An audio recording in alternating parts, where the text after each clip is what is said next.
Hey, it's me, nurse practitioner Dr. Katina here with some health information for you. So the topic today, I get a lot of inboxes regarding genital herpes. All right, so what is genital herpes? Genital herpes is the herpes simplex virus. It's an STD. All right, sexually transmitted disease.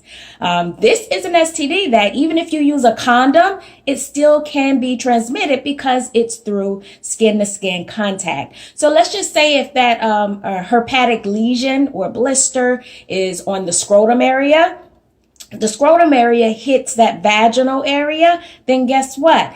It can be passed on that way. So it's skin to skin contact, and then it can also be passed on via oral sex. So if you know someone has a cold sore or a fever blister, which is another form of herpes, that's herpes simplex type 1. Kids have that. So that's not per se sexually transmitted. But we're specifically talking about genital herpes. However, if someone has herpes type 1, which is the cold sore, the fever blister, they perform oral sex on you, guess what? You just contracted the herpes simplex virus. So some of the signs and symptoms, we have painful blisters that may occur.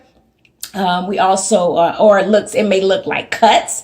So like you may see like a slit or a tear. It may look like that. Then in females, you'll notice increase in vaginal discharge more than usual. And, which is also known as like viral shedding. And so a lot of times you may have some viral shedding without the actual blister. So it's important for you to know your body and just be familiar with, your normal vaginal discharge. So painful blisters, cuts, slits, tears, it may look like that. Anything that's abnormal, you need to go get checked out. And then also, of course, I just mentioned increased vaginal discharge with irritation. All right, so you'll feel a little funny down there. Treatment is an antiviral. The most common is like your Valtrex or your acyclovir. Don't worry. You can have kids. It's just that in the last trimester, they may give you antiviral medication like the Valtrex or acyclovir for you to take during your last trimester to prevent you from having an outbreak. So that's a good thing.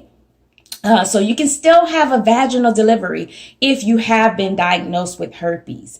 Also, this is not a test that's routinely done. So I encourage you, when you ask for STD testing, ask specifically for the herpes simplex virus 2, all right? Or the herpes test. Just let them know you want to get tested for herpes. Because most providers, unfortunately, they just do the HIV, syphilis, and maybe hepatitis C, but you really should get that done. So ask for the herpes test. This is not routinely done. And you can actually have the herpes virus in your blood and you never have an outbreak. So that's, kind of the challenge that us providers, go through, because when we do test you for herpes and if it comes back positive, people are wrecked. People get depressed. They want to know when they got it, who they got it from, how long they had it. Unfortunately, we can't tell you that. So it's important that you just get tested. If you're changing partners frequently, then every 6 months, twice a year, every 3 months, depending on your risk factors. But definitely get checked for that. And again, just because it's present in the blood doesn't mean that you're going to have an outbreak. So I don't want you to be, scared when you do have the test that comes back positive for herpes. All right, let me make sure I got everything, y'all. Important fact, you can't pass it on unless you have an outbreak. Ladies, you have to be aware of your body because viral shedding without the herpes blister, it can be present. So know your body, know when you're having a viral shedding, and you don't have to take the medicine. Some people like, I'm going to take the medicine every day because I don't want to have an outbreak. It depends on your immune system, how strong your immune system is. So if you don't have a herpes outbreak, let's just say every month or every other month, it's no need to take suppression therapy. You just can take the antiviral therapy, the treatment, whenever you have an outbreak, just for about 7 days. All right. Depending on, the medication. But no, you do not have to take the medicine every day unless unless you have frequent outbreaks.